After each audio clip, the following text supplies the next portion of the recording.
following is a presentation of Main Street Media, your source for news, sports, and information on Main Street in Middle Tennessee.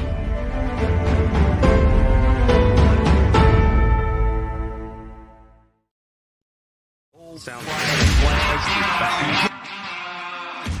30 years of the best sports talk in Middle Tennessee, featuring Tennessee Radio Hall of Famer George Plaster, Tennessee Sports Hall of Fame coach Watson Brown, and Young Guns Billy Derrick and Michael Sindrick. And now, here's your host, George Plaster.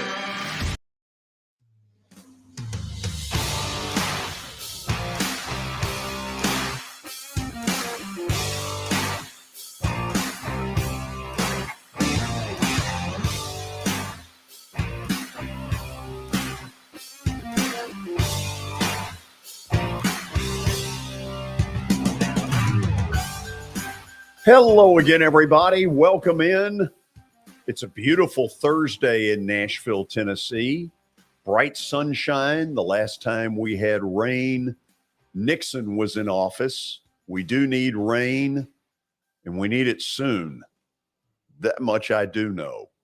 However, I'm not here to play weatherman. I am here to get us started on what ought to be a terrific show. Let's call roll and begin by saying hello to Coach Watson Brown, who joins us from up on the plateau. Watson, how are you? Hello, George. The plateau could use a little rain too, buddy. So yeah, I believe but it's been beautiful, man. I don't know how we could complain about anything. The trees up here are starting to turn. It's gorgeous up in these hills. It's a beautiful drive up in that area and up toward Yep. Knoxville. It is this time of year. It really is. And the further east you go, I think even the prettier it gets. Yeah, I believe it. Billy, how are you today? George, I'm great. Speaking of Knoxville, I listened to a little bit of Watson on Tony's show yesterday. I thought Really? I thought he did really well. How'd that Did go? you? You listened some, huh? A little bit, yeah. Why didn't you call in? Jeff in the borough. Jeff in the borough. It would have been a good call, yeah. Did you get some calls? I think he had one. He let one call in. I was on for 30 minutes, and it rolled pretty fast. Excellent. Good stuff. Let's check in with Terry McCormick. We start each day during football season with a daily Titans update. Terry, how are you? Uh-oh. Oh, Terry, repeat that. We got an issue. We've lost you, Terry. We can hear you faintly. Faintly. No, that's not good. I don't know what's going on. There I it think is. we've got you now. There he is. Oh, okay. Terry, say hello. Hello. What's the news of the day in Titans land? Well, the news of the day in Titans land is that all the guys who did not practice yesterday, that would be Traylon Burks, Zach Cunningham, Bud Dupree, Joe Jones, and Ola Adaney, didn't practice again today, and they were joined on the injury list by several other guys who are now limited. And if you want the full list of those guys, that's going to be Caleb Farley with a knee, Nate Davis with a knee, and Ben Jones with a back. And then also Amani Hooker, who was limited yesterday with that concussion, did not work today. So how many of these do you think are either game time decisions or you don't think are going to play Sunday up in Washington or wherever it is they play now? Well, I think the true indicator will come on Friday, because a lot of times if guys haven't practiced by Friday, then they're probably a no-go in most instances. I would say that the most likely no-goes based on just the injuries that they suffered last week or before that would probably be Burks, Cunningham, Dupree, and I would guess Joe Jones. And I don't know about Ola Adaney. It's possible, I guess, that he could come back. But of the key guys, Burks certainly looks like he's going to miss. Cunningham's probably out again, and Bud Dupree may be out. Terry, this is a football team that now is 2-2. That's the good news. They've righted the ship. Their second half performances in games have been abysmal. How surprised were you that Derrick Henry was willing to talk about it after the game last weekend? Yeah, it was a little surprising. And the funny thing with that was, he was very matter of fact, apparently, in the TV interview, how he was not happy with how they performed. But then once he got to the locker room and met with us, Mike Vrabel had spoken to the team and he'd had a change of heart, so to speak. Uh, I guess Vrabel told them that, they needed to enjoy the win. And, it's a road win, it's a divisional road win. So it gets them back to 2-2. So I guess he decided to look at the glass half full as opposed to the glass half empty. And, it's certainly an issue, the fact that this team can't put points on the board after halftime.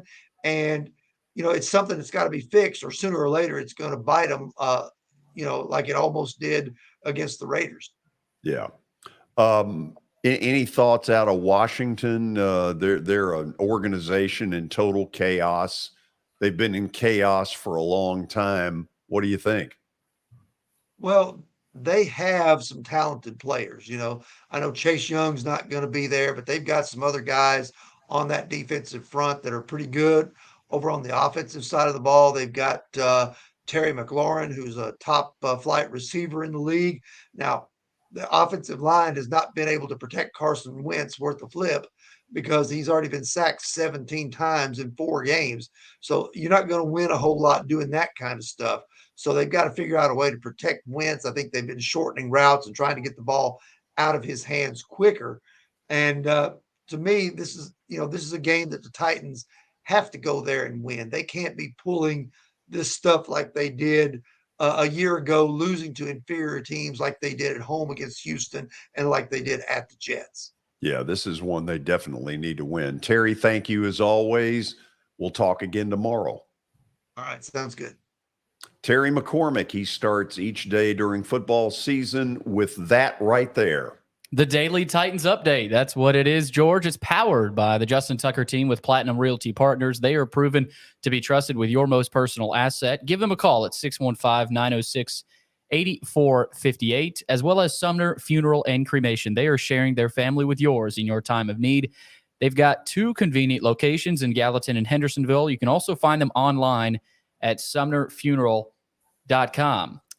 George, we start today's update with some college football news. Quinn Ewers is expected to play Saturday for Texas against Oklahoma. Pete Thamel reported on Twitter that he will suit up in the Red River Showdown, and he's been practicing without limitations. So pretty huge news for Texas there. That is big news. He's a really talented football player who desperately needs a haircut. We saw it on the TV yesterday. That's ridiculous. Whew. Man. I should have pulled up a picture of it. Watson, if Oklahoma loses a 3rd game in a row, what level of hot seat does Brent Venables feel? 0, but he will catch a lot of grief. He can't be on the hot seat after 3 games, but he can catch a lot of grief. And I don't see how they win that game. But that game's always one of those where you Crazy. don't go by records. It's just, I've been in it a couple of times, and you just don't go by the records. So I wouldn't say no way, but my gosh, the way they've looked the last few weeks, I don't know that I've seen a worse defense play on television, George, in 10 years than I saw against TCU. Oh, they were awful. I mean, there were nobody in the picture on some of the plays. I don't know. It was pitiful. It was bad. Well, I think it says a lot that Texas is a 7-point favorite over Oklahoma in that one. I mean, I'd like to know the last time Texas was that big of a favorite. Yeah, well, 3 weeks ago they wouldn't have been a favorite, but a lot has happened in 21 days. A lot has happened over in Norman. We'll have to see if Venables can cool off his hot seat a little bit. Second piece, George, A&M quarterback Max Johnson is out for the Aggies this weekend against Alabama. Not sure how much that would actually matter in that game, but he could be done for the season. So it just keeps getting worse for Ojimbo. Watson, they cannot keep this young guy healthy, and that's a shame. Can't protect him. Yeah. Very disappointed in the Aggies. I just can't believe the offense is that bad. They've got way too many athletes, George, to be that poor on offense. They're going to be good on defense because they're playing a whole bunch of young people. But you can't win in the SEC if you can't score points. Isn't that amazing? We say that now. 15 years ago, you didn't say Totally that. the opposite. You won on the defensive side of the ball, but not anymore. You can't score points, you can't win an SEC title. And I don't know what he's going to do. In my personal opinion, he needs to get out of it and hire him an offensive coordinator and a true offensive coordinator, let him have it and be the head coach. I just don't know if Jimbo can do that. He's always had his nose in it and calls the plays. And it's time for him to get out because I don't see a modern offense at all right now. No, it's – Well, as I call it, Cro-Magnon. What do you see, Watson? I mean, what is he running? Very conservative, just old style passes down the field, high-low stuff. Not a lot of the quick game that everybody's running and bubbles and slants and fades and shallow crossing routes. I don't see any of that. And it's what I've seen Jimbo do back when 10 years ago it was very successful. He was at LSU with Saban. He was at Auburn. I mean, he's been at Florida State as coordinator, but it's caught up with him. These guys on defense, Billy, are too good. They're too big, strong, and fast rushing the passer now. You can't hold the ball as long as A&M's holding the ball. We've got another piece here, George, moving over to college basketball. Kentucky and Gonzaga have established a 6-game series that'll go all the way through 2028. The first matchup is going to be at Spokane Arena and in Gonzaga's home arena, and then they'll go to Lexington, and then they'll play 2 neutral site games in Seattle and Nashville in 2024 and 2025. So, yeah, Nashville will be neutral. Yeah. Yeah, Look buddy. like a big old blue fest. No, That's just a nice trip down the road for the Kentucky folks. Neutral, my you-know-what. there won't be anything neutral about that. So the other neutral is Seattle? Yes, Seattle. I bet Kentucky has more people there than Gonzaga has. I don't know now. Gonzaga travels pretty good. Gonzaga travels pretty good now. They do. Ooh. Yeah, I remember Tennessee played them several years back, and there was a bunch of Gonzaga fans. Yeah, they travel better than we give them credit for. I'll tell you that. We'll see. Neutral. Well, there'll be Kentucky people there. If you're saying there's going to be Kentucky people there, they don't care where it is. They'll be it could be in Russia. They're going to fill the place. They'll be hanging off rafters in the upper deck. They'll be there. Oh, man. Okay, last piece here. Kansas City has fired manager Mike Matheny after 3 really disappointing seasons. I know, George, right before we got on, you thought it wasn't necessarily totally fair. Well, it's not totally his fault. I mean, what are they? Look, they've been worse than people thought, and that's probably what got him fired. But Watson, I don't, when I see the Royals, that's not an abundance of major league talent. No, get what you pay for, George. Yep. You get what you pay for, and especially in today's professional sports, you get what you pay for. Speaking of which, is that the final story? That is the final story. That's it. By the way, Denver and Indy tonight in Thursday Night Pro Football. We will have a pick on that game at 5:56 or thereabouts.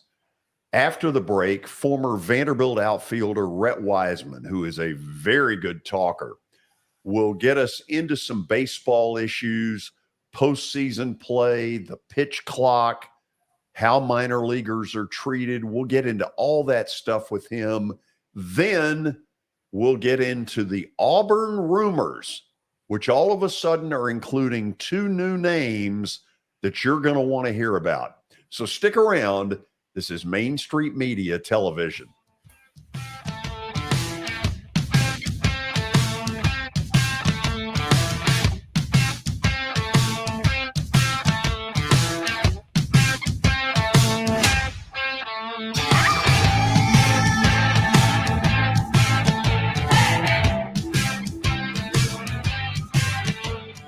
Buying or selling a home can be a very personal experience. Why not go with the team that receives nearly all of their business from referrals? Clearly a trusted name in real estate. The Justin Tucker team with Platinum Realty Partners has sold more than 500 homes in the last 7 years. Voted best in Sumner County multiple times. Proven to be trusted with your most personal assets. Call the Justin Tucker team with Platinum Realty Partners at 615-906-8458. The Justin Tucker team with Platinum Realty Partners, Middle Tennessee's most trusted team in realty. I highly recommend Sumner Funeral and Cremation because of their caring nature and attentiveness to detail. Pre-planning your funeral now will bring you peace of mind and less stress to your loved ones. When the chaos of losing you happens, your family can honor and celebrate your life, knowing things are happening just as you wanted them to. Pre-planning determines the details of your funeral, cemetery services, and can be less expensive. We are honored to serve you and are always here for you in your time of need. Sumner Funeral and Cremation. Traditional, affordable, dignified. SumnerFuneral.com. Jody Jones Dentistry can handle all your dental needs, from the basics to cosmetic procedures. All of this in the nicest dental facility I have ever seen. Jody has done it right. They're located conveniently at 55 Music Square East, and for an appointment, it's simple. Dial 615-259-5100 and tell them Plaz sent you.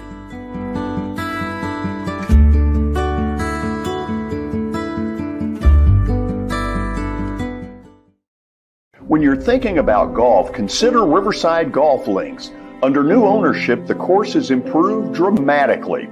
It's now 27 holes, complemented by a 9-hole executive course. Book a tee time now at 615-847-5074 and get ready to enjoy the beauty of golf in the Old Hickory area at Riverside Golf Links.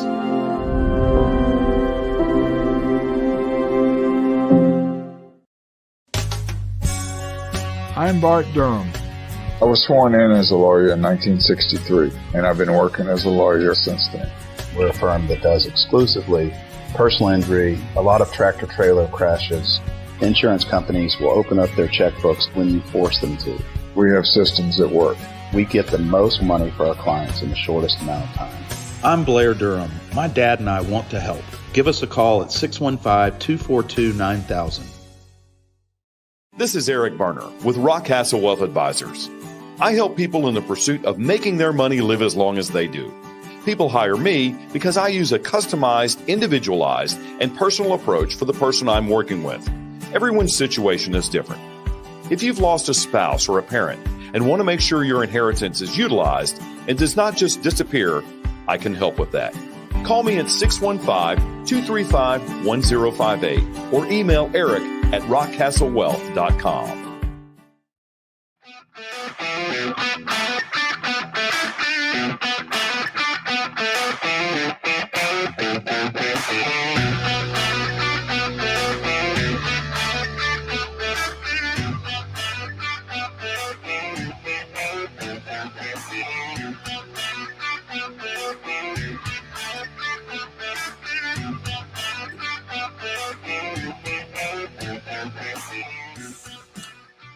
We are back. By the way, Underdog picks today at 5 o'clock. Willie will not be with us. He is in Prague or somewhere like that with the Preds, and so Chase McCabe will do the pinch hitting for him. Speaking of baseball kind of talk, we say hello to former Vanderbilt outfielder Rhett Wiseman, who joins us. As some of you know, this guy can really talk some baseball. Rhett, how you doing? What's up, Plas? How are you, my man? Doing good. Hope you are. Doing great. Thanks for having me today. Okay, I'm going to go kind of around the world. Nothing, just a bunch of random stuff. You ready? Let's do it. The report's gotten out, and I have suspected this for 2 or 3 weeks. Buck Showalter says he may play the San Diego Padres series without pitching Jacob deGrom. I have thought that there is something not 100% right with deGrom. When I saw him give up 3 solo bombs in Atlanta, second time in his career he's ever done that. What do you think? I think 100% something's wrong. I mean, how do you not, pitch the best pitcher in baseball these playoffs, it's not like one of those things where you're saving a guy for the ALCS. You're not saving anybody for that. You're not saving anybody for the divisional round. You got to throw your best out there, and their best would be DeGrom, Scherzer, and kind of that 1-2 punch. So 100% there's something wrong with him, and they're just trying to give him some extra time so that hopefully he is ready for that divisional round. In my warped sense of how to get my team back to the World Series, I've thought that the Mets, if healthy, if they get by the Padres, are the perfect team to stack up with LA, because they can show LA every bit as good a starting pitching, if not more, than the Dodgers. Agree, disagree? Agree to a point, though. George, when you're playing the Dodgers, that's a team that's built for the postseason year after year, and all they've done is just add. They're just better. That team plays a higher quality of baseball in the postseason come October, and they play a high quality of baseball in April to September. I think that it's LA on that entire side, and I think Atlanta's going to have a really, really tough. If Atlanta does pass through that divisional round, I think they're going to have a really, really tough time with the Dodgers. Just you watch it. You go any farther with that, we'll throw you out of here. So here's a couple of other things I want to throw out. When I would go to minor league games this year out at the Sound Stadium, I would go up into the room where they monitor the whole pitch clock thing. They've been telling me that they're cutting 25 to 30 minutes a game by using that pitch clock. Do you think that's true? And secondly, do you think the major leaguers, and more importantly, the umpires, will really live up to that? The pitch clock is just to satisfy those people that want to say, hey, the game's too slow. It's just one of these things that is going to quell that crowd down a little bit. In reality, the pitch clock doesn't do anything. The pitch clock can be subverted in a couple different ways. One, a pitcher can pretend something's in his eye. They can step off the mound. They can pretend there's a cross up. The catcher can call time. The batter can pretend there's something in his eye. There's 20 different ways around the pitch clock. In my years playing in the minor leagues, class, we had a pitch clock for almost half of those years. So 4 years I played with a pitch clock, and there are tons of ways around it. Another thing, umpires, they have to be super, super consistent with calling pitch clock on players. They understand too that if they call clock on Max Scherzer, they're going to have some hell to pay. So they are timid in doing so. They also know that if they call the clock on Scherzer, they're going to have to call the clock on the other guy. So it's not a good situation for umpires, the clock, and the pitchers and hitters. If they're not ready, they're just going to step out of the box or step off the rubber to restart that timer.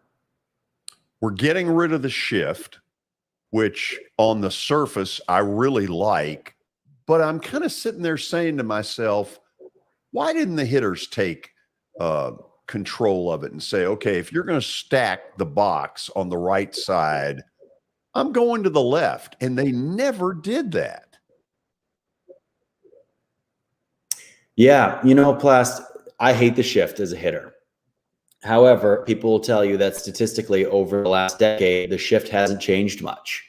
They'll say that, the averages are the same. Really, the only thing that the shift affects is those big time power hitters who are extremely pull dominant. And people want to see them with better averages. People want to see those guys continue to do well. I think banning the shift is not going to do anything. And when I was playing on defense behind shifts for a long time,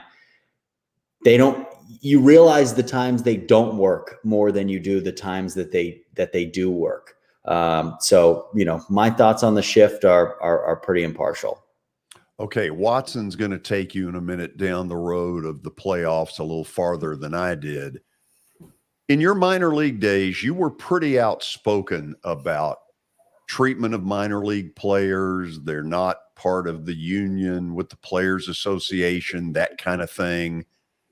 Now you've got this pushback where there have been some lawsuits filed and a belief that minor leaguers are finally going to get treated better. Now, Rhett, I know a little bit about it. I was a minor league baseball announcer in college and then for a couple of years out of college. So I'm really interested in your thoughts and why you chose to be so vocal. Well, I've always been pretty vocal about everything, George. And, you know, the mistreatment of anybody, you know, people should stand up. I was one of those guys in the minor leagues throughout my time who wasn't as dependent on kind of the hierarchy. You know, some of these people that are making decisions at that minor league level and above that level aren't very smart. I'm sorry to say that. But they also believe that there are people who are playing baseball and these people that are in positions of power know, hey, Rhett thinks, or hey, minor league baseball player thinks that if they open their mouth, we're going to release them and they'll never be able to live their dream. And unfortunately, that ideology is actually correct. You have a lot of guys from Latin America and from different parts of the world who are playing minor league baseball, and they believe that it's fall in line or fall out of line.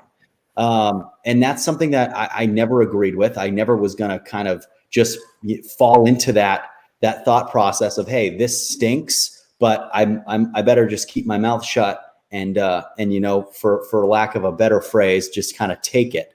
I've never believed in that. It's not who I am morally or you know, ethically deep down.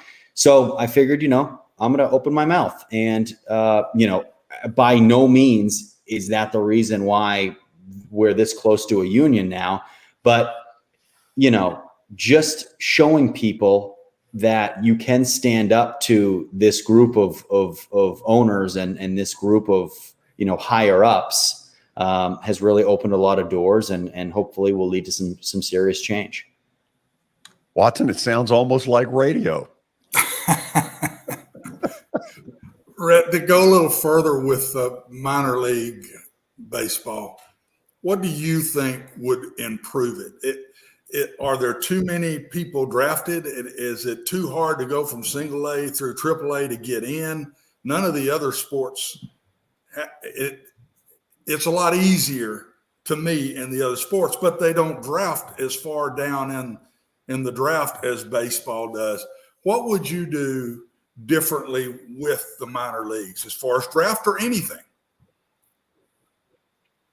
Yeah, Watson, that's a great point. You know, there are two sides to that coin, and one is, do I think the draft should be smaller? Definitely, because then it allows more people to get up to the major leagues. But on the other side of that, then you're cutting so many players who would be late round picks who end up making the big leagues and having great careers, which those people exist. Those players exist. So, you know, it's really tough. I mean, baseball is 100%. It is dying. It is a dying game, regardless of, you know, the income that these owners are making and all the money that's pouring in based on gambling laws getting more lax throughout the country. The number of young kids playing baseball is down tremendously across the United States. So something has to change. And whether that's at the big league level, at the minor league level, whatever that is, our game is getting less and less popular than it was even 5 years ago, 10 years ago, 15 years ago. So when it comes to kind of, you know, making it more exciting and giving more people a chance, I don't know if cutting the amount of rounds is the best way to do it. I just don't, Watson. It's one of those things where you want more people to have an opportunity, but with every person that you're bringing in to have opportunity, your own opportunity, if you're a player, is going down. So, of course, the more people we have, the more opportunity. And I think that that's good for the game, but also, tough. Do you feel like, Rhett, that these owners of these clubs that own you guys, or all the guys that get drafted, should spend more money in the minor leagues? I've never understood why they don't. To me, just class everything up a little more, and that player might become a better player because he's better taken care of. He's not up all hours of the night. He's not playing all hours of the day, and he stays physically healthier. And then you have a better chance to make it, and they get better players that way. Something else I've always thought about. Yeah, Watson, but you're not thinking about it the right way, because you're thinking commonsensically, right? Your thoughts actually make sense. And that's your whole problem, right? You have to understand that, common sense in this industry is absent. It's non-existent. It's not there. There's only a couple organizations that actually tend to that. And those are the ones that have the most success. I mean, two of the best organizations in baseball to play for in the minor leagues are the Yankees and the Dodgers, because they treat their players as they should be. And look, they're not playing this weekend, right? Because they already have buys. So it pays off. And the more you treat players with respect, and the better you treat them as they go up, the more money that you pay them, it's going to make them better players. Yeah. I have guys that I played with in the minor leagues making, $800 every 2 weeks, making $1,600 a month. They can't spend an entire offseason and dedicate that to getting stronger and getting better and getting the trainer that they need and doing the right strength work, because they have to work 9 hours a day at Nordstrom selling shoes on their feet, which there's no problem with that. But a baseball player trying to make the big leagues should be devoting his time in a better way than that. He's not getting any better at baseball being on his feet, 8 to 12 hours a day. But he doesn't have another choice, because he doesn't make enough money to actually, invest in himself in the off season. So this whole thing, and Watson, next time I come on here, I need you to think with less common sense. Wow. My last thing about beautifully in the show. My last thing about the minor leagues, and then George, we can go wherever. But when I played at Vanderbilt and when I came up through, everybody was using wooden bats.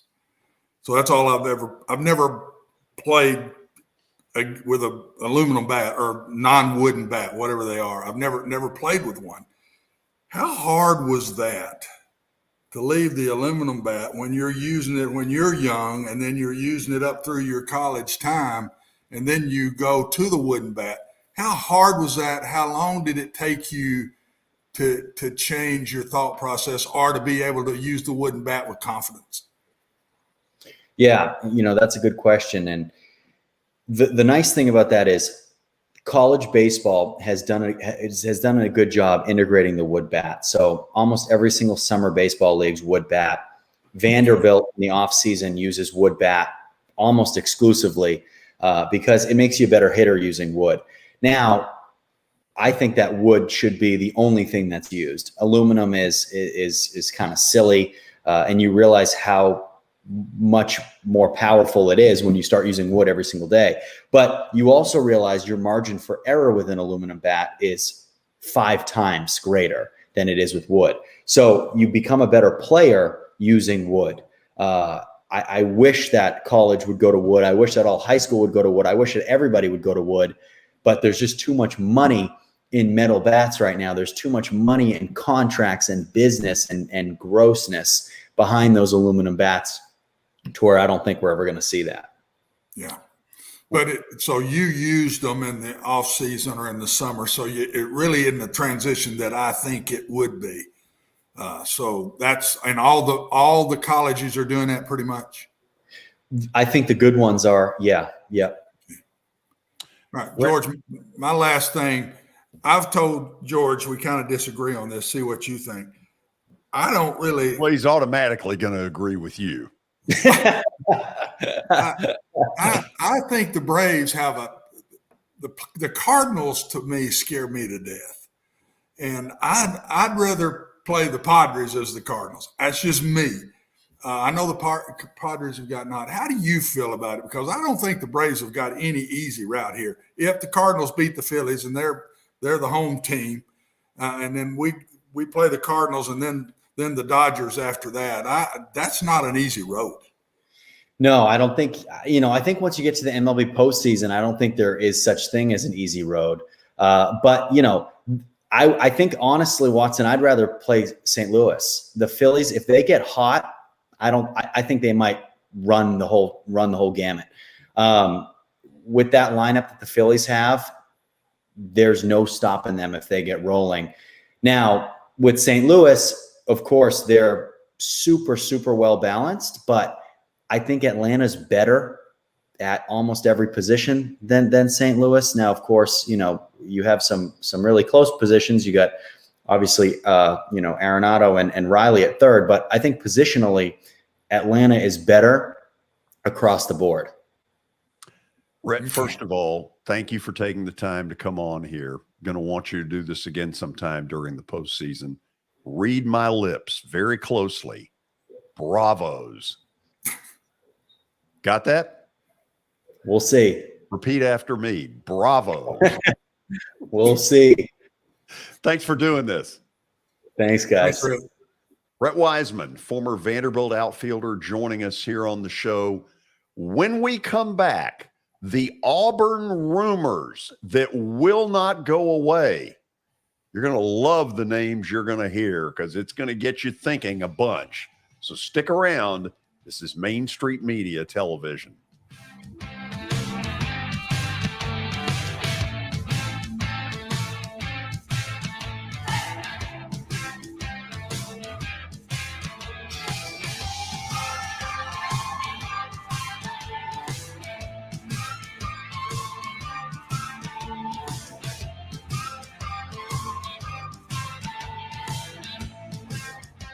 For Dustin Timmons and Joey Donnelly, they welcome every opportunity to serve and satisfy their clients. Whether you are looking to build your dream home or renovate your current home, their team will ensure that every client and remodel is unique, luxurious, completed on time, and within budget. Contact them today to set an appointment for a free consultation or to view some of their completed projects by logging on to DonnellyTimmons.com.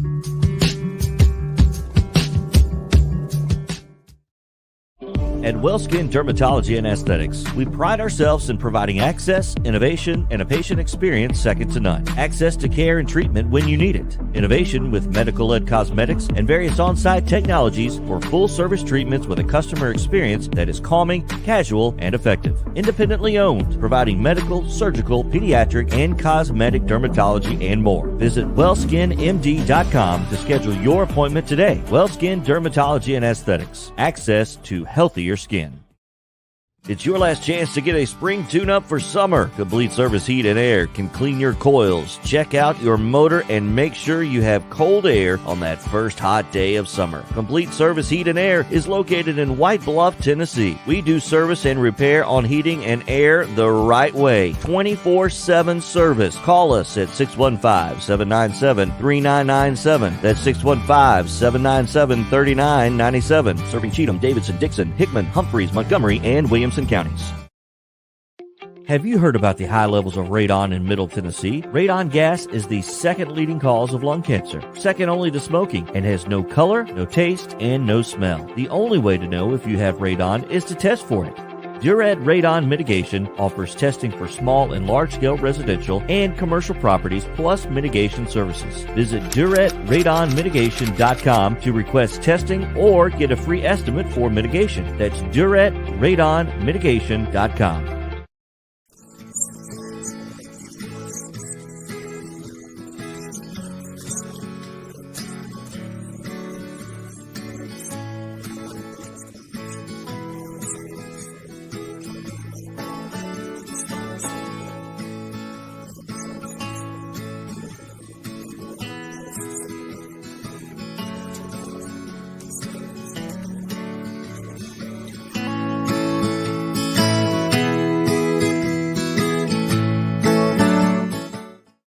Since 1865, the First Baptist Church of Gallatin on Winchester Street has served its community by catering to the least, the last, and the lost, providing a church of welcome used by God to save the lost, transform the saved, and impact its community. As a proud multi-ethnic congregation, Pastor Derek Jackson personally welcomes you to join them in fellowship Sunday mornings at 8 in person or at 1045 in person or online at firstbaptistgallatin.org. First Baptist Gallatin on Winchester Street, serving with open arms as a true church of welcome.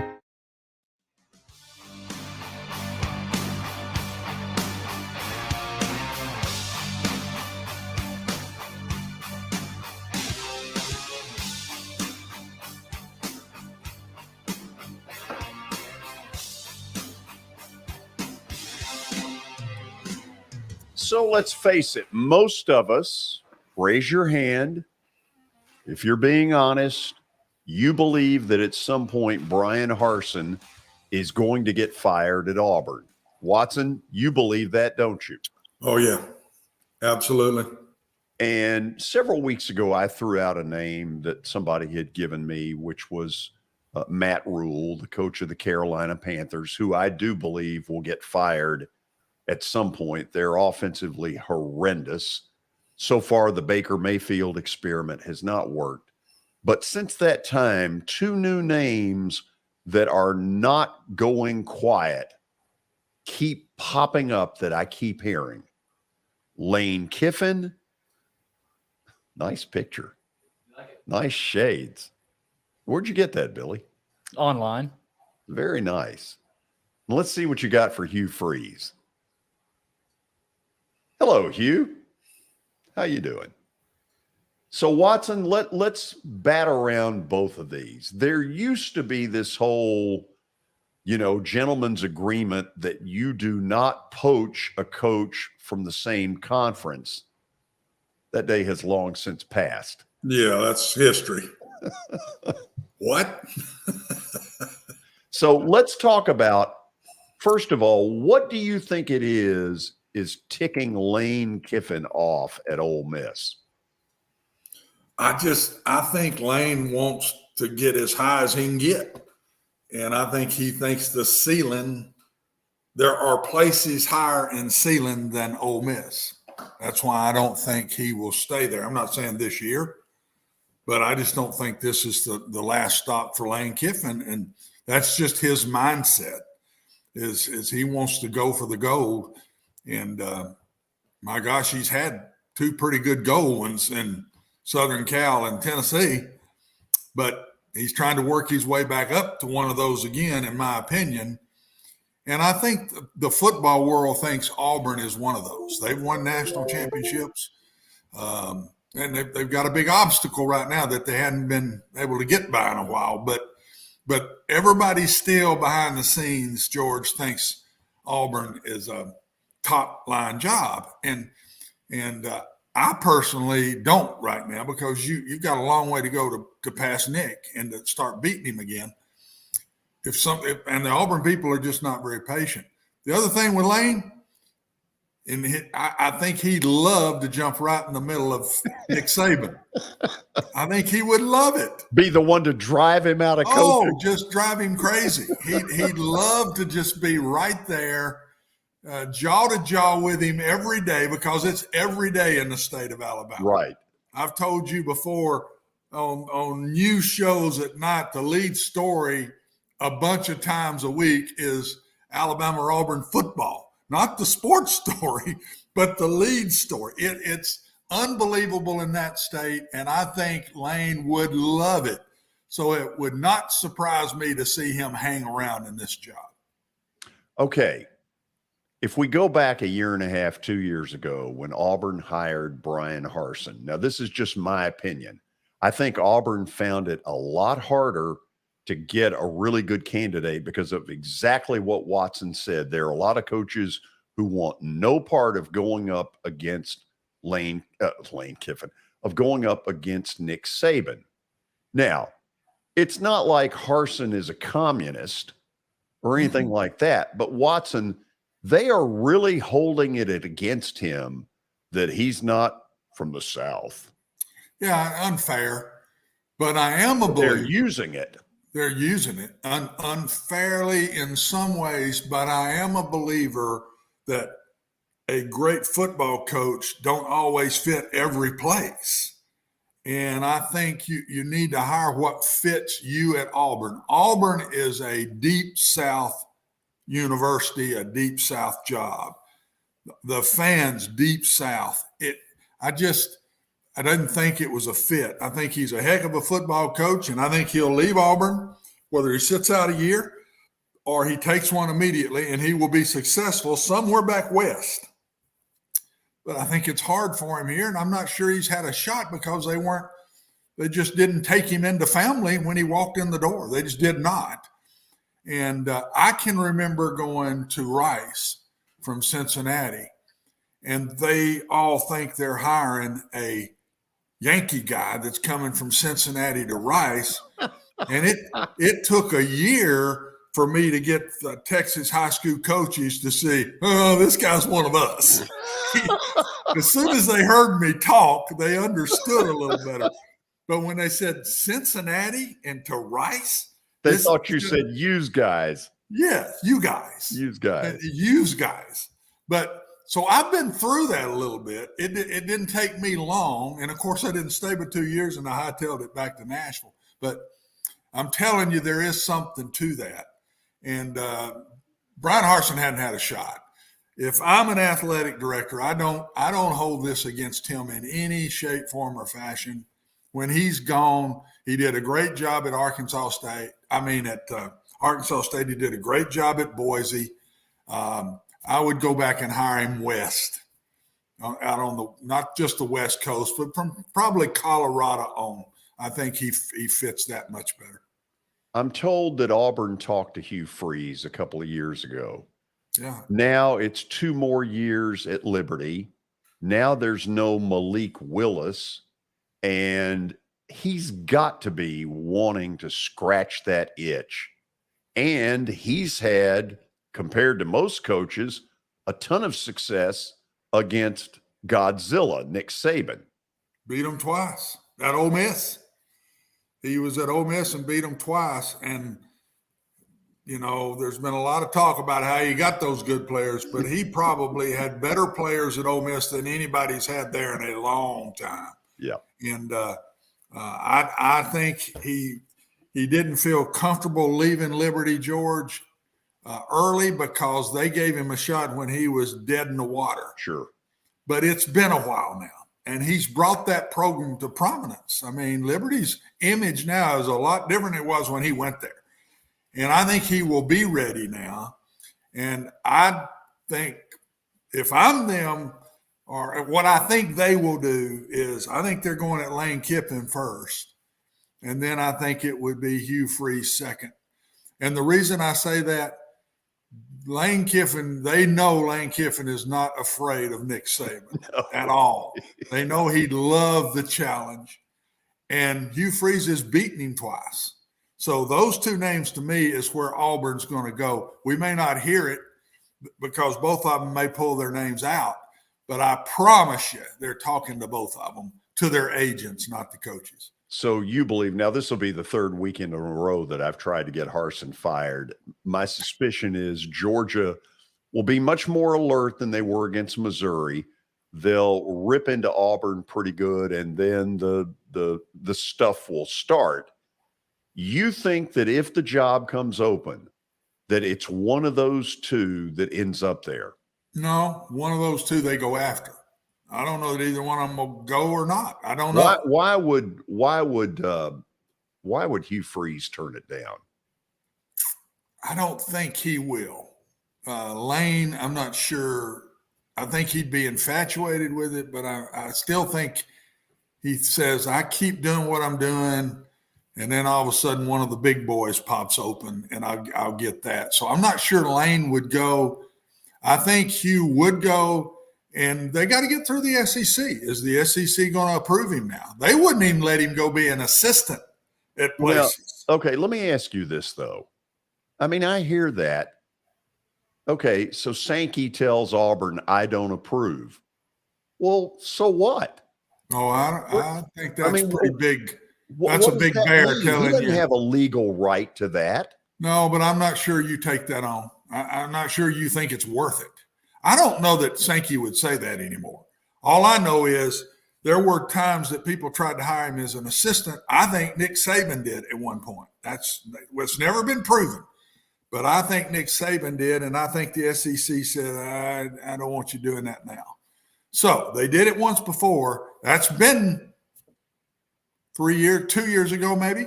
It's been at least 2 years, maybe 3, George, since that Saban thing went down. I think it was after Lane left. So how long? No, it was longer. It was past that. It was past Lane. It may have been another guy and then Freeze. But I don't think the SEC would say anything now because he's been clean at Liberty. And there's not been any issues there whatsoever. I would go after Hugh Freeze at Auburn because I think he's got enough guts to give it a shot and believes in himself and thinks that he can take on the Saban world and win because he has. There's nobody else can say it. He beat him twice in a row, 2 years in a row, best I can remember. I think once at Ole Miss and then turned around and beat him in Tuscaloosa.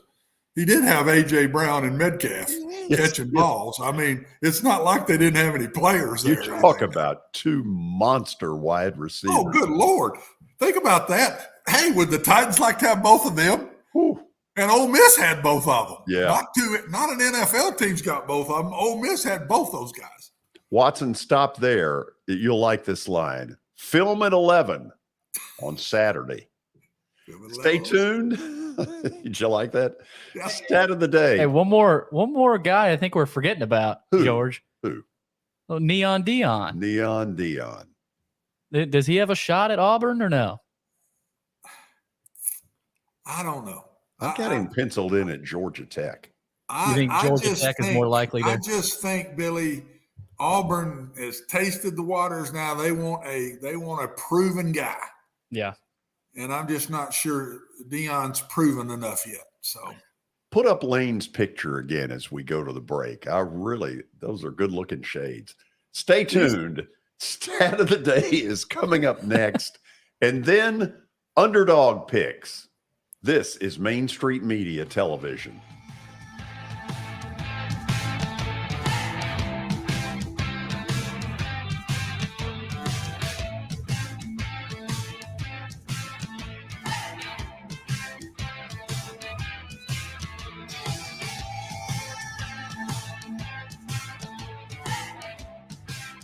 Serving Williamson and surrounding counties, Bone and Joint Institute of Tennessee offers comprehensive orthopedic care with 16 subspecialized physicians. Our practice provides high-tech care with a hometown touch. We offer physician clinics, physical and occupational therapy, advanced imaging, and surgical services, including interventional procedures. Call us at 615-791-2630. We're Bone and Joint Institute of Tennessee. High-tech care with a hometown touch. This is attorney Bart Durham, and this is me. I'm Aaliyah. Keeping in good physical condition is really important to me. But when I had a wreck with a tractor-trailer truck that hurt my legs so bad I couldn't work for almost a year, I knew I needed a lawyer that understood tractor-trailer cases. So I called Bart. Bart gets millions of dollars for his clients every year. At Bart Durham Injury Law, we've handled hundreds of tractor-trailer cases. My dad and I want to help. Give us a call at 615-242-9000. At Sumner Funeral and Cremation, our mission is to serve families as our own, celebrate the life of their loved one, and help begin the healing process. My whole family, including my wife and my mom and siblings, were very happy with the treatment that we received. I would highly recommend Sumner Funeral and Cremation. We offer funeral, burial, cremations, and pre-planning services. Sumner Funeral and Cremation. Traditional, affordable, dignified. SumnerFuneral.com.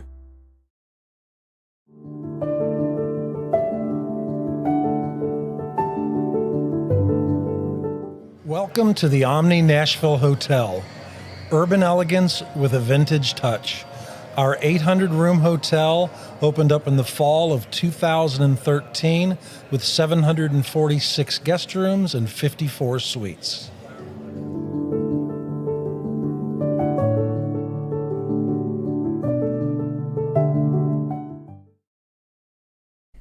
Hey everyone, I'm John English. This is Keith Wallace, and we would like to welcome you to John English Antique Sports and Cards in Shelbyville, Tennessee. We specialize in graded and ungraded sports and non-sports cards, vintage wax boxes, and unopened cases. We have a large selection of PSA graded cards. We also specialize in old sports collectibles, baseball, football, basketball, golf, and tennis. You can find it all at John English Antique Sports and Cards. We are happy to be associated with Nashville's greatest sports antique, George Plaster.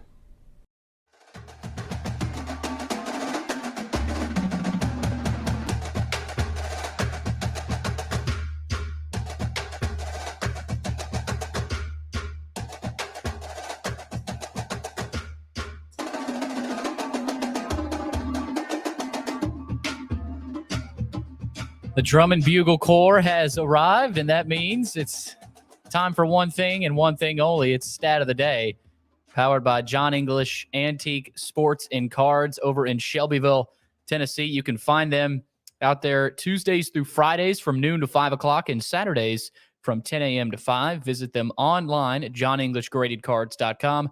Also, give Eric Berner a call with Rockcastle Wealth Advisors at 615-490-7052 or visit their website at rockcastlewealth.com for more information.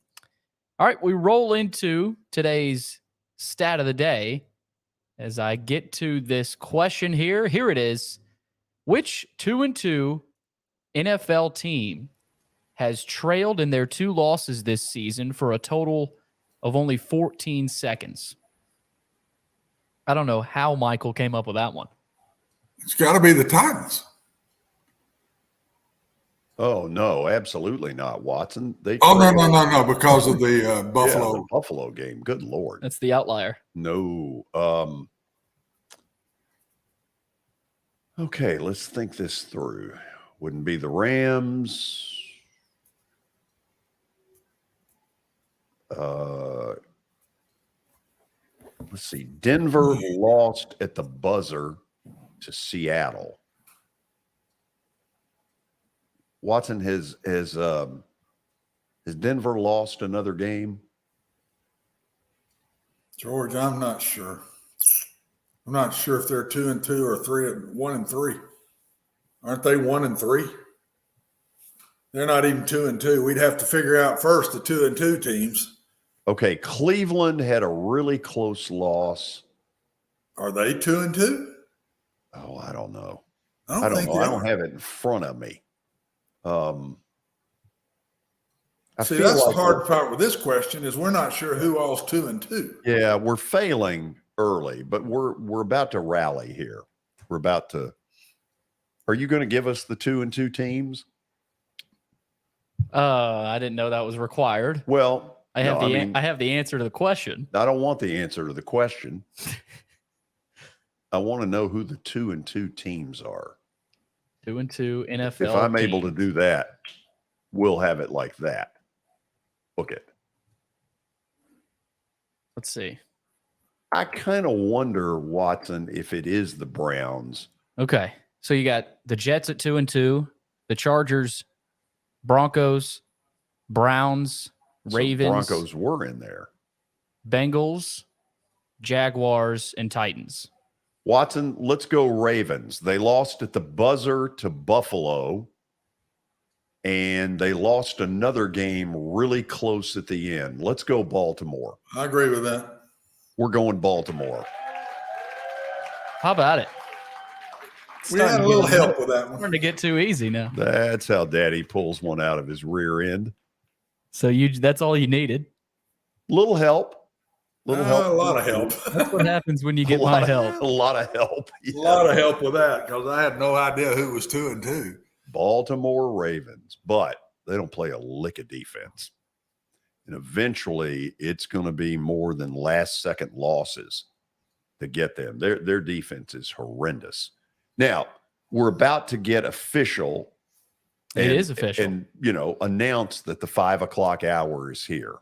It is now officially here. We need a sound effect of some sort to signal the 5 o'clock hour. It is the 5 o'clock hour powered by Middle Tennessee Bone and Joint Clinic. They combine state-of-the-art orthopedic service with a family atmosphere. Whether it's a sports injury, sprained ankle, or a major joint replacement, MTBJ has the staff, training, and equipment needed to take care of any patient in any circumstance. Their mission is to provide high-quality, specialized orthopedic care in a compassionate manner. Visit them online at mtbj.net for more information. And George, it's the 5 o'clock hour. It's time for Underdog Picks, powered by Sir Speedy. Whether you need top-notch printing, custom web design, or a direct mail marketing campaign, they are ready to help get the quality products, services, and experience that your business deserves. Partner with Sir Speedy today by logging on to their website at sirspeedy.com. Oh, let's say it the way we need to say it. The official sign provider of the Plaster and Friends Celebrity Bowling Night.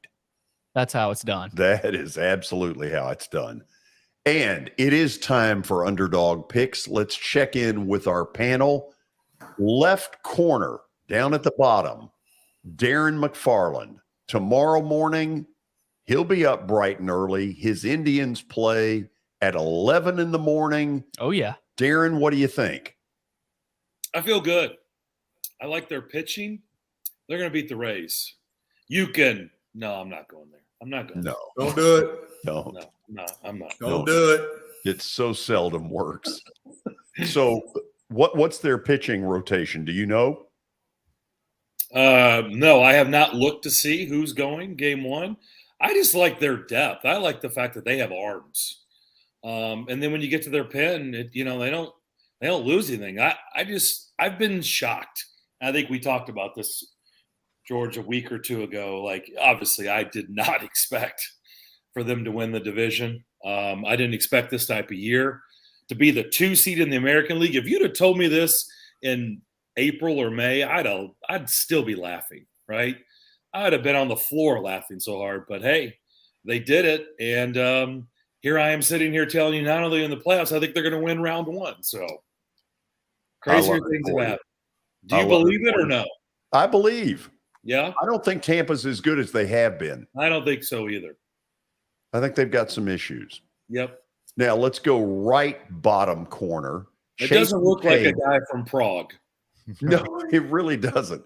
Chase McCabe is filling in for Willie Donick, who is in Prague. I have no idea where Prague is. Is that behind the Iron Curtain? What do we know about Prague? But Chase, I think it's good. I mean, Willie seems to be having fun. Well, I'm sure he is. He's not working for 4 or 5 days. Okay, let's talk about that microphone. Where'd you get that thing? That was a purchase from Guitar Center. Really? So, yeah, and got a nice little home set up. This was during the COVID, so had to do the home setup. What all is back there? Oh, we got a lot of stuff. We got some race cars. We got some world champion Braves gear. I did pull this out. We have a signed Ian Anderson baseball here. So yes, he was good last year. He's not good. He will not be on the playoff. He may be on the Gwinnett Braves. And we've got the Dansby Swanson batting. Very nice. So we're ready. We're ready for the Braves to go back to back there, George.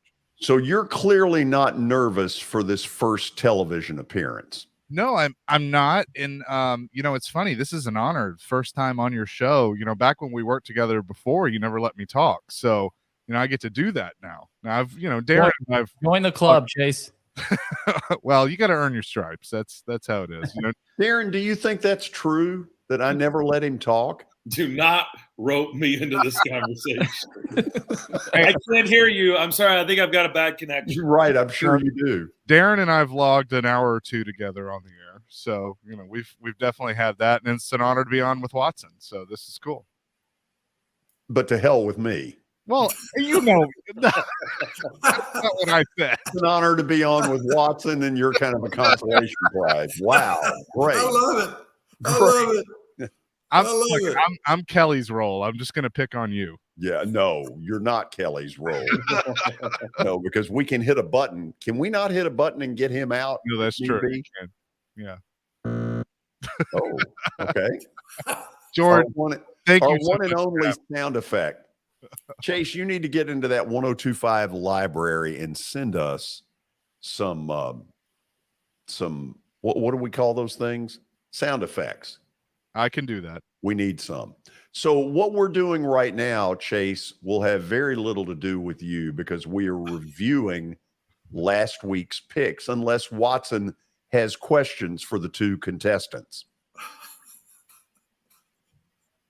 Hey, things that have very little to do with me reminds me of, many times under Mother Russia. So there you go. Nice. Inside joke. Go, Commissioner. Go. Go. That's the command there. Look at our graphics. Okay. Man, those look good. So week 5 results. We start with Watson Brown. He took the Blue Raiders at home on Friday night against UTSA plus the 4, and they lose 45-30, gave up 45 after beating Miami on the road. Watson, real quick here. I mean, I feel like you were betting more with your heart there. You wanted it for the Blue Raiders. You really did, but we knew that the trap could potentially be coming. Watson, what he's saying is you really sold it hard. I mean, I went back and listened to it this morning. Well, you don't have anything to do you? Well, how do you think that graphic got up there? Oh, I promise you're the one that did the graphic. Yes, sir, Billy Bob. There is no doubt about that. You did the graphic. Does the iPhone 3 make graphics? Right there is where the graphic came from. No, I'll be honest, Billy. I had 4 teams that I was picking from. And I'll give you the 4. I had Middle Tennessee. Loser. I had UCLA. Ooh. At 1. I had Kansas. 1. Yeah. And I had I had Rice to beat UAB. All 3 of them won. You'd think a percentage I might hit at least one of the right ones there. But no, I got to pick the one team that didn't win. So that's the way it goes. That's the way it goes. But Watson, you're still in great shape, though. I mean, you're still in good shape, but can't let it snowball from here on out. Up next, Darren McFarland. He took Sparty plus the 8.5 at Maryland. And that wasn't really a game throughout. It was 27-13, and Maryland ended up winning that one. Darren, I was surprised by Maryland this whole season, but did they surprise you there? Because you were pretty confident in that pick. Yeah.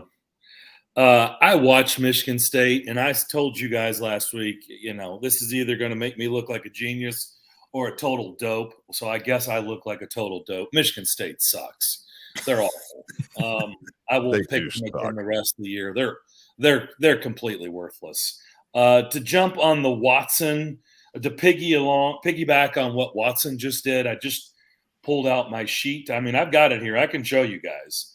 I told you the first 4 games that I had were all the ones that were picked, right? So I had MTSU first, Watson took, Michigan State, the dud that I took, followed by Wake Forest and Kentucky. Those were my 4 picks. Now, the 2 outside games looking at 3, because one of them's a little puny one.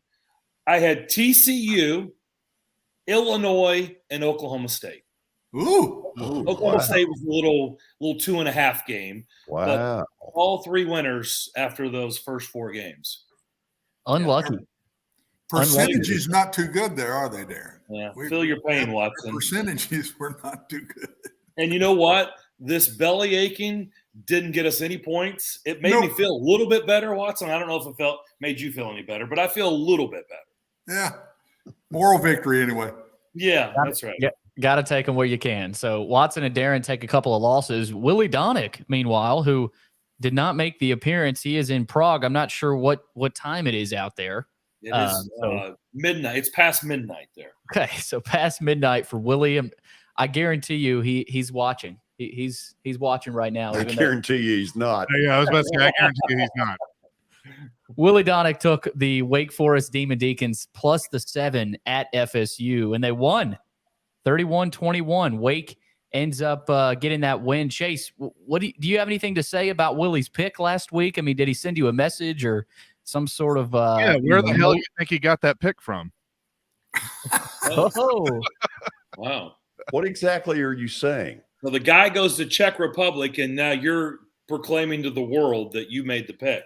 Well, I mean, I have evidence of it because I made the same pick on our version of this contest, and so Okay. Oh. I was gonna so say he does. He texted me and he goes, "Hey, I went with your Wake Forest pick." I'm like, "Well, that's a good pick." Oh. Worked out. And it was. I mean, honestly, the final score is not indicative of how bad Wake Forest took them behind the woodshed. I think Wake is a pretty good team. I mean, they took Clemson to the wire. I really like them. They're fun to watch.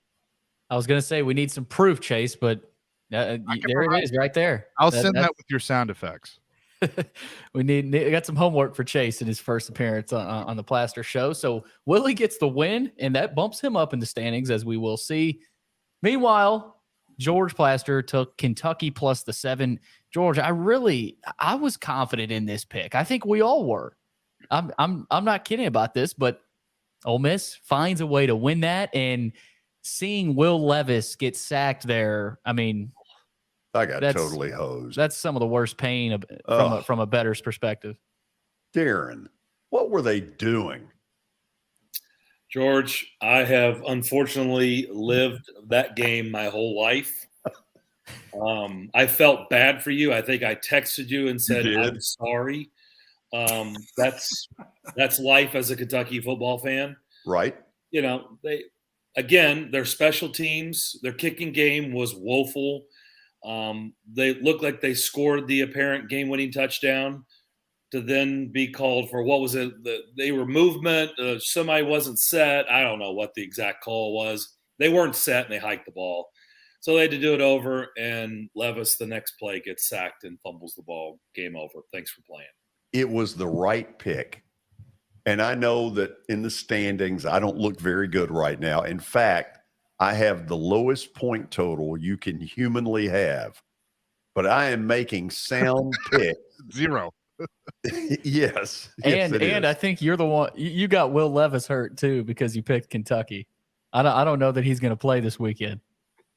Really? So Kentucky's got that. Hold on. Let's get Darren. Is that true?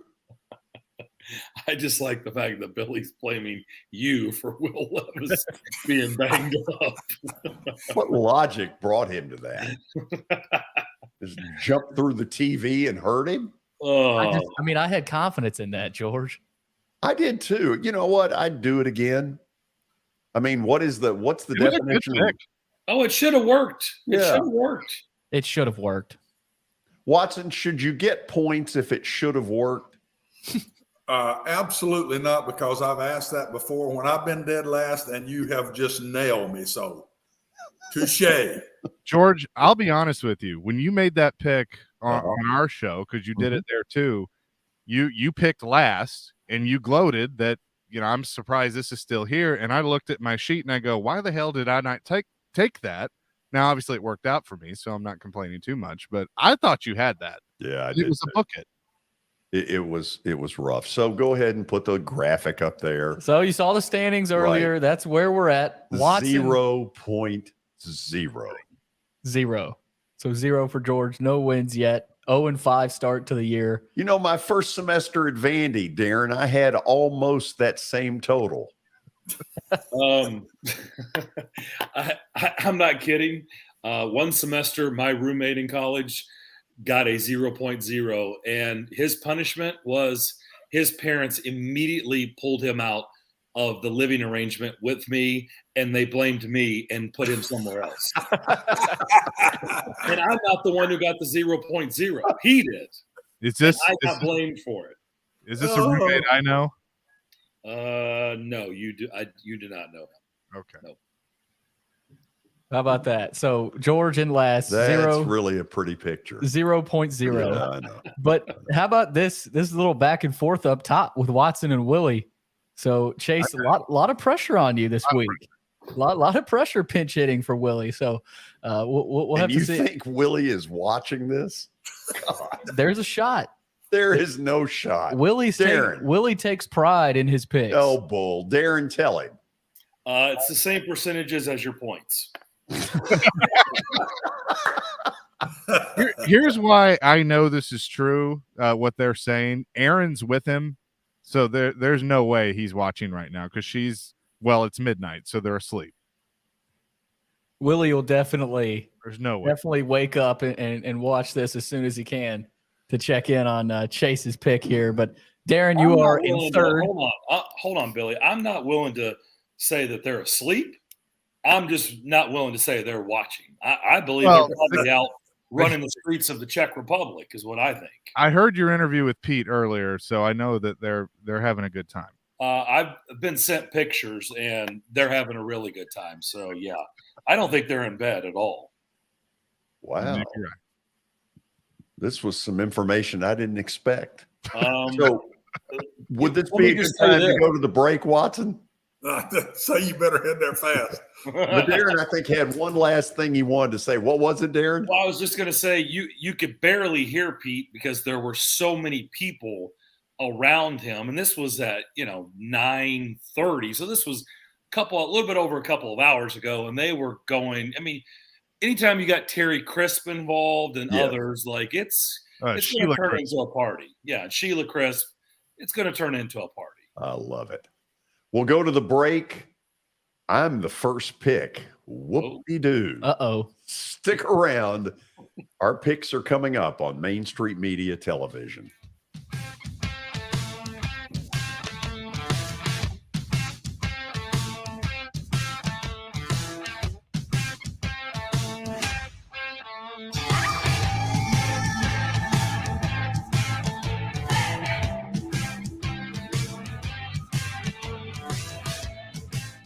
Buying or selling a home can be a very personal experience. Why not go with the team that receives nearly all of their business from referrals? Clearly a trusted name in real estate. The Justin Tucker team with Platinum Realty Partners has sold more than 500 homes in the last 7 years. Voted best in Sumner County multiple times. Proven to be trusted with your most personal assets. Call the Justin Tucker team with Platinum Realty Partners at 615-906-8458. The Justin Tucker team with Platinum Realty Partners, Middle Tennessee's most trusted team in realty.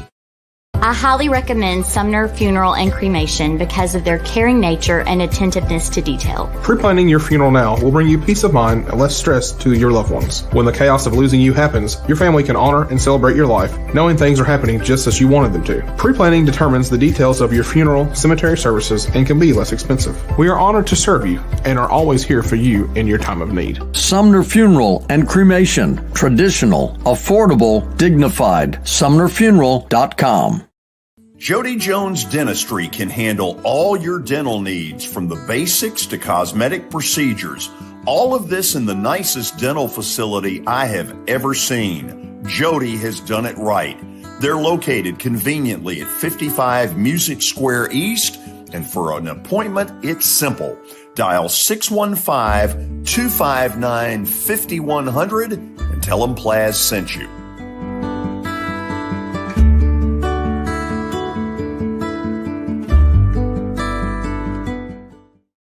When you're thinking about golf, consider Riverside Golf Links. Under new ownership, the course has improved dramatically. It's now 27 holes, complemented by a 9-hole executive course. Book a tee time now at 615-847-5074 and get ready to enjoy the beauty of golf in the Old Hickory area at Riverside Golf Links.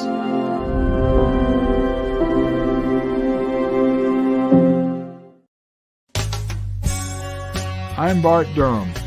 I was sworn in as a lawyer in 1963, and I've been working as a lawyer since then. We're a firm that does exclusively personal injury, a lot of tractor-trailer crashes. Insurance companies will open up their checkbooks when you force them to. We have systems that work. We get the most money for our clients in the shortest amount of time. I'm Blair Durham. My dad and I want to help. Give us a call at 615-242-9000. This is Eric Berner with Rockcastle Wealth Advisors. I help people in the pursuit of making their money live as long as they do. People hire me because I use a customized, individualized, and personal approach for the person I'm working with. Everyone's situation is different. If you've lost a spouse or a parent and want to make sure your inheritance is utilized and does not just disappear, I can help with that. Call me at 615-235-1058 or email Eric at rockcastlewealth.com.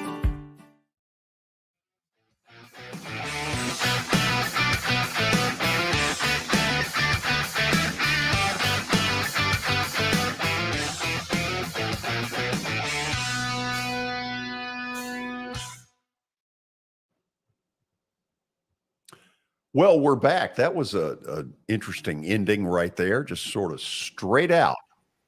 Underdog picks in about 30 seconds. You're about to find out who we are picking this week. Commissioner, take it away. Well, George, here's the order for this week. Week 6 in college football. Of course, you, Bobblehead George, will pick first. So everybody's excited about that. Yeah. Number 2, Watson Brown will pick second. Number 3, Darren McFarland. And number 4, Willie Donick. Pinch hitting, though, Chase McCabe for Willie Donick today. So Chase gets some time there towards the end to kind of read and react to the picks and get another winner for Willie. Willie's been hot. So, George, are you ready to lead us off? Yeah, but let me ask Chase a question real quick. Did Willie leave you instructions because he cared so much, or are you just on your own? Considering he gave us the results for our contest earlier 2 minutes before we went on the air, no, there was no instruction. There was just, off to Switzerland, off to Prague. So we're just kind of on our own here. You're on your own. Well, on your own, you don't have to worry about Kansas because I'm taking them. Rock chalk, baby. It's a good one. Is that a book it? Oh, good Lord, no. No, let me say this. Okay. To get to book it status, it's really got to feel good. This one, I don't know. I mean, how is Kansas 5-0? Lance Leipold. Yep, he won't be there long. No, he won't. Where do you think he's going, Darren? Probably Nebraska. Interesting. Good pick. Great pick, George. Great pick. Kansas plus I'm trying to make sure. Well, hold on a second. Let's see if Watson, was it on your list? Yes. Oh, good. Yeah. Ace? Yeah, it was on mine. Okay. Watson, what were you going to say? That and a dime will get you a cup of coffee, but it was on my list. Darren, what about you? You pride yourself on your list. Yeah, it was on my list. Okay, good. If you're on Darren's list, it's usually a good sign. Yeah, I have no points. You need to just I almost went with Indiana so that I could just catapult everybody and take the lead. Yeah, so sure. plus, Go for it. Yeah. Whatever. Yeah, go ahead.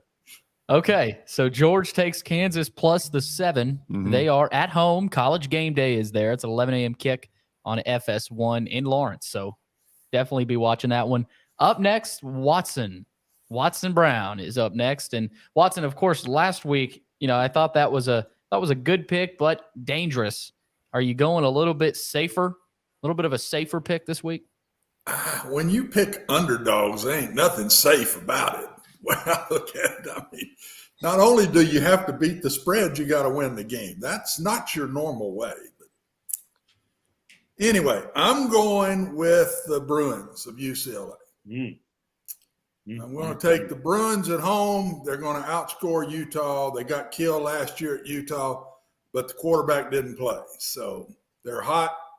I believe in Coach Kelly. I think they're going to get another one. They shouldn't win this game. Utah's better.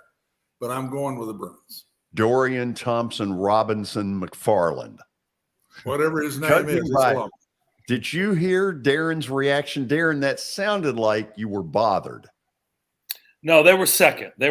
So I was nervous that Watson was going to take my pick. I was very okay. nervous. So your pick is still there. Yep. Yeah, it was second on my list. Okay. UCLA. UCLA. UCLA. Oh, Chippy do. Chippy chip. Okay, so Utah and UCLA. Watson takes the Bruins, the home dog, 2:30 kick on Fox in the Rose Bowl. That'll be an interesting crowd. I wonder if there will be seats open. Likely. At the Rose Bowl? There'll be sections. It looked like the Pac-12 championship game. Yeah. They won't open the upper deck. They'll have big tarp up. Be tarped. Yeah. Whole damn stadium's a tarp now. Okay, so Watson takes UCLA, the Bruins, at home against Utah. So that's what we've got with Watson. Moving on to Darren McFarland's selection. for this week. And Darren, I feel like you're due. I mean, you've lost. Is it the last 3 picks or 2? Because I know you want due. I mean, 3. George, we know you're due, but I'm saying Lord. I think Darren. I know Darren he knows what he's doing, and I think he expects better of himself, and so do I. So, Darren, I expect a bounce back this week. Well, Billy, I'm going to call the Hogs. I think it's time for them to bounce back. They got beat up at home by RTR, Roll Tide Roll. I know they got a crazy pirate down there, and his interviews are still fun to watch, and you never know what the hell he's going to say. But I'm going to go with Sam Pittman in Arkansas plus the 9.5. I think they're going to bounce back and get a win. I love that. I like that pick. It is in Starkville, but Arkansas – not as bad as they looked against Bama. And I mean, it's Bama. But Watson, do you like that? I mean, that's a pick that I think that's 9.5. That's a lot of points in Starkville. Yeah, I mean, it's hard for me to go against one of my old boys, so that one's hard for me. But yeah, I think that's a good pick. That's the best high point one on the board, I thought. And that could, if Darren gets that one, that could really boost him up. Even if you win, Watson, I think that would you'd still be in first, but that would put Darren very much closer up there to the top. So this is a big opportunity for Darren. It's early. It's still early, but we're getting there, George. I've got a chance to go 0 for the season, but it's early. George, you're on the hot seat. You did go 0 for September, George. Now you're working on October. On October and looking pretty good at it. Yeah. Go Kansas. The day George gets a win will be a big day. We need to do bring out the confetti. We'll have a party when he. Yeah. Okay, let's move on. We got Willie Donnick's selection, courtesy of Chase McCabe. Now, I got a question here. Who's taking ownership of this? Like, if I know Chase, you're making the pick here, but I mean, I think you need to take full credit for this. Willie's not even here. Yeah, no, I'll own it, win or lose, however it goes. So if you win this, you're likely ahead of me. So this is what we'll do, Chase. If you win and I don't, we will put you ahead of me. Okay. and we'll leave him there. We'll just leave him ahead of you. Screw Willie. That'll help George's confidence. Guest picker ahead of him in the standing. Well, I'm going to go, see, the thing is, Willie's left me in a good position where I don't have to throw downfield. I can go for the sticks here, a little chippy play. So I'm going to go with somebody Watson's familiar with. I will take North Carolina plus 3.5 on the road at Miami. Miami's not very good.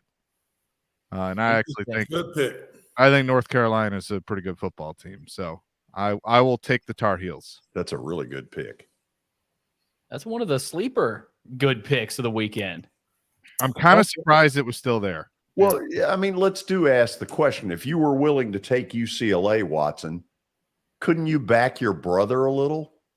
Could have. Why didn't you? I had him as 2. It's the same amount of points. I just don't. Miami is weird, man. They are weird. At an open date, you can't just sit there and say they got players. When I talked to my brother, he said it looks like a daggum NFL team when I watch these tapes. They just don't play good. So I don't. And then Max really struggled on defense. I mean, really struggled. He gave up 40 in every game till Virginia Tech, and Virginia Tech's bad on offense. So that one I had it second to Kansas. To UCLA. I will say, like, if you sit there and you actually watch their games and just see how it's all played out, the fact that they're 4-1, like you just said, with what they've done on defense, but they find a way. No, they do, and that quarterback's bona fide. Oh yeah, he's going to make a lot of money here in another year. So there it is. You've got the picks for Week 6. And show that order up there. George, number 1. Took Kansas, number 1. It's been a long day, George. You're a little rattled, aren't you? It's been a long day. Number 1 in the list. He takes Kansas plus 7. I mean, you don't seem super confident. No, TCU put on a performance last week that's scary, but there's something magical about Kansas. They're going to play this tough. I'm going to be in this late, and I can't always say that every week. You're drinking the Kool-Aid? Yeah, I am. Okay, so George is drinking the Kansas Kool-Aid. Watson takes UCLA plus the 3.5 at home against Utah. That should be a really good game, by the way. Watson takes the home dog in UCLA. Darren takes Arkansas. He's calling the Hogs plus the 9.5. So we'll have to see about that. Willie, courtesy of Chase, takes North Carolina plus 3.5. That is at Miami. That's a 3:00 kick on ESPN2 in Miami Gardens. There could be sections available as well in that one. You think? There could be a deck. There could be an entire deck. We seem to pick games where there's sections typically available. Not at the end. We don't go by the old only one side of a stadium anymore, right? No, but I have brought that up on another show where somebody picked Fordham one week. I mean, that's ridiculous. So Watson, let me tell you what I did. I went earlier today. Oh, this was fantastic. To a site called MaddoxSports.com in honor of Darren's son. And this is what, let me see if I can find this really quick. I mean, some of this stuff is ridiculous. Some of these, what they call added games. So like it's teams like Incarnate Word. Another one was Bryant College. Holy Cross. Is that Bear Bryant? I don't know. All of a sudden, I'm having trouble pulling this stuff up. Bucknell, added games. And certain people have gone to using, well, no wonder I'm having trouble. I tried to look it up by tweeting it. Oh, man. That's not good. Anyway, you get where I'm going. And I just pointed out some of the ridiculous games that are being played. Teams that don't even play tackle football, Watson, are in that list. You should not be able to pick somebody that you don't know where it is. Right. That ought to be against the tradition here. You cannot pick somebody you don't know where it is. Yeah. Where is Incarnate Word? Does anybody know? That's against the rules. I'm banning that. I think Incarnate Word is at the Vatican. I mean, I have no idea. Where is Incarnate Word? Darren? No idea. No clue. We sound like a bunch of atheists. Chase, thank you so much for being with us. Hey, George, it's an honor to be on with you. Thank you so much. Would you like to close it out, since Billy seems to have trouble with the right way to close it? The silly underdog, like the actual segment, or take it to break? No, I don't want you to take it to break. The way Willie ends. Oh, yeah. Gentlemen, good luck. Yeah, whatever. You don't mean it. Nobody ever means it. So here's some of the games real quick. Incarnate Word is in San Antonio, by the way. Incarnate Word beat somebody they weren't supposed to this year. I was trying to think who it was, but they got a win earlier this year. It was a big upset. It's in Texas? Yeah, I'm reading here. It's in San Antonio, Texas, founded in 1881. Albany plays Monmouth, which is also a racetrack. San Diego gets Drake. George, maybe you should start attacking these. Davidson takes on St. Thomas Hospital.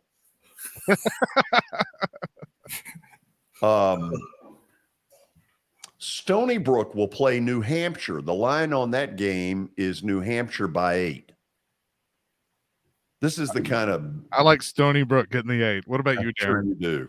You sound like you're reading sponsors, not team names. It does, doesn't it?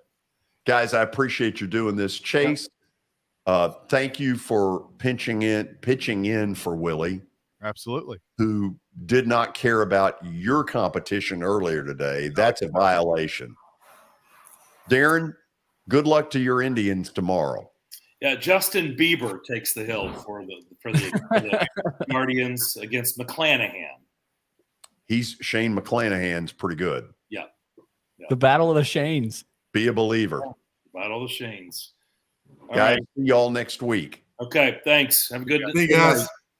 Okay, Watson, guess what we're doing after the break? What we doing? We're doing the plaster bet of the day. Well, why not? Yeah. You won one last night, didn't you, boy? I sure did. Feel very strong about it. We'll talk about it when we come back. First of all, Brian Stewart sitting there in the on-deck circle. He was clapping.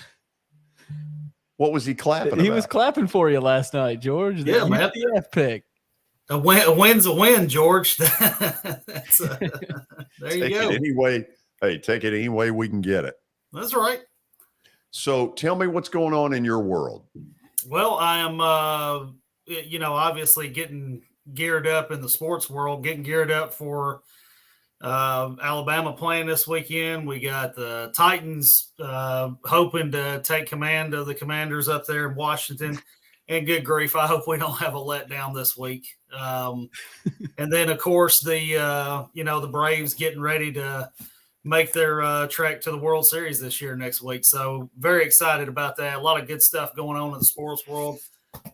Predators getting fired up and getting going, so that's always exciting. As far as the real estate world goes, One Stop Realty, man, we are getting geared up for another weekend. I know there's a lot of sports stuff going on, but we obviously have some fantastic homes that are on the market. We have opportunities for these buyers to get out there, get some deals made on these homes. I've got a home that I have listed right now at 1007 Delray Trail in Hendersonville. Been on the market for a little while. We dropped the price down, which honestly kind of surprised me because this neighborhood is just one of them hot neighborhoods up here. So it surprised me whenever I dropped the price down, and we are looking for that motivated buyer to come out there and come make a deal on this house because these sellers are ready to go. So if you have anybody out there looking in Sumner County for Hendersonville, great location, great schools, this is the house for you. It's all one level with a bonus upstairs. Even built a extra bedroom in the attic space upstairs, which was pretty cool. So great neighborhood, great homes coming up this weekend. We have some open houses that'll be going on as well. Love for everybody to get on One Stop Realty TN. Check us out on our website. Follow us and like us on our Facebook page and our Instagram. Because if you're wanting to know about real estate in Middle Tennessee, I promise we can get you the information you need. I've got 30 great agents here. They're all willing to work and do what they need to do through the weekend. They don't care about sports. They just want to sell some homes. So you call these guys and gals and let them come out there and help you. 615-822-0750 is our number. Look forward to speaking with you for sure. Thanks, George. Brian, have a good one. We'll talk tomorrow. All right, buddy. Bye. Stay tuned. We're going to get you a victory, one in the left-hand column. When we come back, this is Main Street Media Television.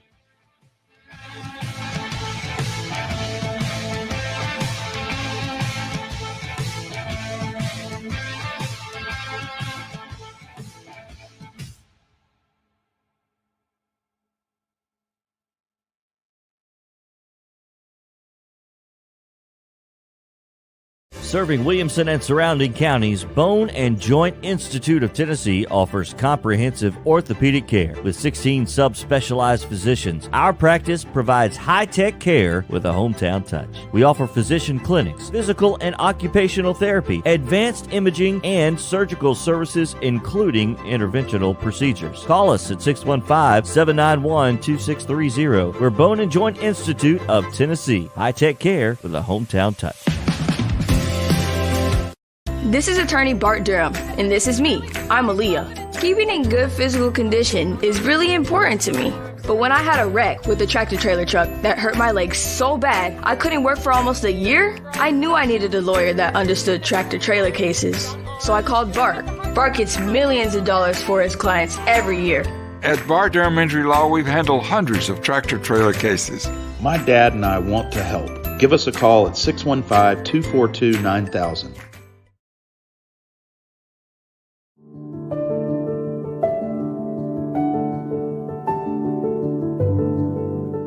Welcome to the Omni Nashville Hotel. Urban elegance with a vintage touch. Our 800-room hotel opened up in the fall of 2013 with 746 guest rooms and 54 suites.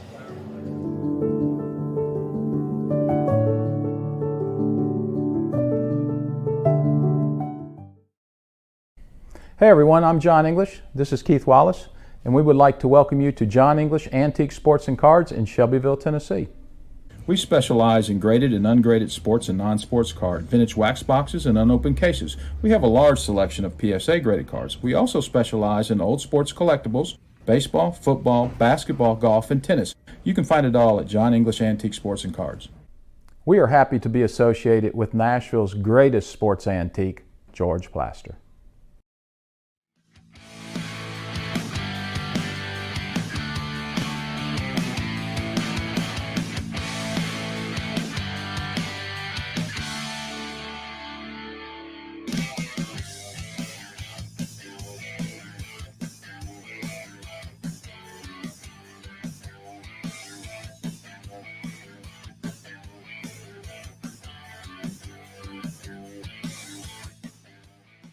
Welcome back into the George Plaster Show. It is now time for the bet of the day, powered by Bart Durham Injury Law. They have aggressively protected the rights of a broad range of victims of car accidents and personal injury in both Tennessee and Kentucky.